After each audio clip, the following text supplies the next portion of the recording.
Experience beyond body, if I can ask, वैसे आप बताना चाहें अगर। देखिए भैया, मैं हनुमान जी का एक छोटा सा भक्त हूँ। मेरा जीवन हनुमान जी है। ओके। मैं हनुमान चालीसा ओढ़ता हूँ, हनुमान चालीसा बिछाता हूँ, हनुमान चालीसा खाता हूँ और हनुमान चालीसा पीता हूँ। तो मैं हनुमान जी से बहुत ज्यादा इधर भी नहीं जाता और उधर भी नहीं जाता।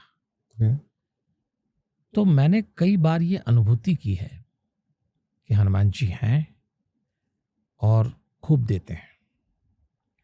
तो मैं तो एक भौतिक आदमी हूँ, मेरी पत्नी है, बच्चे हैं। 20 साल मैं दैनिक भास्कर में नौकरी करी, एडिटर रहा। उससे भी 20 साल मैंने स्टेट बैंक ऑफ इंडिया में काम किया।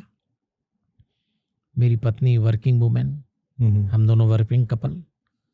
तो सारी दुनियादारी करना थी मुझको। तो मुझे कोई एक ऐसा रास्ता चुनना था कि जिसमें मैं शांत भी रहूं, जिसमें मैं सेटिस्फेक्शन के लेवल को कैसे टच करूं। और सारे काम उपद्रव के थे। जीवन में पत्नी के रूप में स्त्री आना, जीवन में पुरुष के रूप में पति आना, ये कोई सामान्य घटना नहीं है, उपद्रव का बहुत बड़ा केंद्र है ये। उसके बाद बच्चे आ जाना, उसके बाद नौकरी करना, उसमें कंपटीशन। तो मैं सोचता था कि ये मैं कितना ही ध्यान कर लूं, मेडिटेशन कर लूं, पूजा पाठ कर लूं, पढ़ लूं, खुद अपने स्किल को, अपने इंटेलेक्ट को मैच्योर कर लूं, क्लियर कर लूं, तो भी मुझे ऐसा लगा कोई ताकत चाहिए अपने से ऊपर हो। तो मेरे जीवन में हनुमान जी आए। और जब जब भी मुझे ऐसा लगा कि मैं कंफ्यूज्ड हूं, मुझसे नहीं हो रहा, तो मैंने हनुमान जी से बातचीत भी की और आज तक करता हूं। और अब तो एक गंदी आदत पड़ गई, कभी कभी लेट हो जाओ तो भी हनुमान जी से बोलना पड़ा, महाराज देख लेना आप। अच्छा। हर चीज अब मेरे से हनुमान जी से जुड़ गई, छोटी छोटी बातों की बड़ी हो। मांग नहीं है, लेकिन फिर भी मैं जिद करता हूं उनसे बच्चे की तरह, या आपको देखना पड़ेगा, मेरे वश में नहीं है। तो मैंने देखा कि वो हैं और मेरा तो बहुत काम करते हैं। मैं तो उसका जीता जागता उदाहरण हूँ कि मैंने अखबार में नौकरी करी, फिर बाद में जब अखबार मैंने छोड़ा तो उन्हीं मालिकों के यहाँ मैं कथा करने लगा।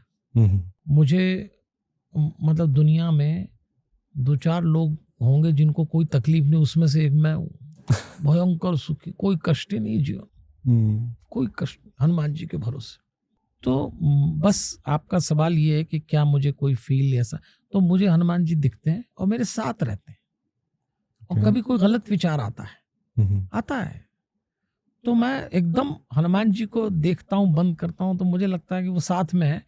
तो अब तो यहाँ तक भी कभी कभी ऐसा हो जाता है कि ये विचार भी नहीं संभल रहा, आप ही देख लो, और एकदम कट हो जाता है। पैसा देख के विचार हो जाता है, कभी कोई महिला दिख गई, एक विचार, मन तो ऐसा ही है, चल पड़ता है। अब चूंकि सब अभिनय करना हम लोगों को आता है, इसलिए हम बड़े सद्भद्र दिखते हैं। कोई गुरुजी कहता है, कोई पंडित जी कहता है। पंडित जी का अपना ही मंथन चल रहा है, पंडित जी अपने ही मन से परेशान हो रहे हैं, फिर मदद हनुमान जी करते हैं, उसी समय कट करते हैं। तो मुझे ऐसा लगता है कि हनुमान जी जीवी देवता हैं और हनुमान जी योगी हैं।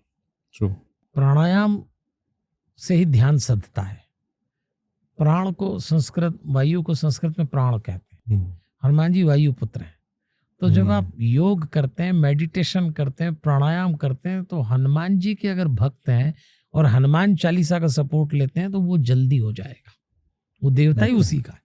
अब ये अलग बात है कि लोगों ने अखाड़े का बना दिया और मंदिर में सिंदूर की मूर्ति बना दी, और हनुमान, वो अपनी जगह करो आप, लेकिन आप समझो हनुमान जी योगी हैं। तो मुझे तो उनके योगी स्वरूप से बहुत मिला, और मिला है तो मैं लोगों से भी कहता हूँ, मुझे मिला है तो आपको भी मिलेगा। ये बिल्कुल सही बात है कि जो भी हमारे आराध्य हैं या जिसको भी हम मानते हैं, और एक बार मन लग जाए तो आप हर चीज़ शेयर कर सकते हो। अब ये नहीं है कि वो दे रहे हैं, हो सकता है आपका ही वो शक्ति हो, पॉजिटिव वे में निकल के वो चीज़ अचीव कर रही हो, बट जो भी है कुछ होने लगता है। ऐसा मैंने बहुत एक्सपीरियंस किया था।